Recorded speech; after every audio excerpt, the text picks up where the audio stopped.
everyone, it's me again, Burntam DIY TV. Panibagong araw, panibagong vlog naman mga ka-DIY.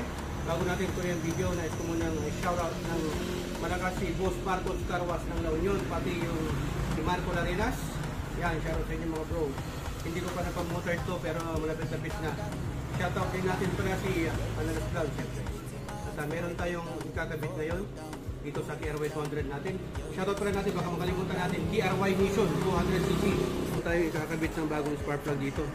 Tri-electrode. Nakita mo? Yan. Mas malakas ang kuryente, mas maganda yung takbo ng makina, mas matipid sa gasolina. Kasi tatlo, tri-electrode po yan. Yan o. NSA brand. Saktuhan lang po to, pang TMX 155 parehas lang po dito.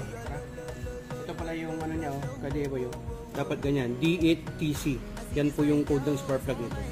Yan, gamit tayo ng 18 na socket.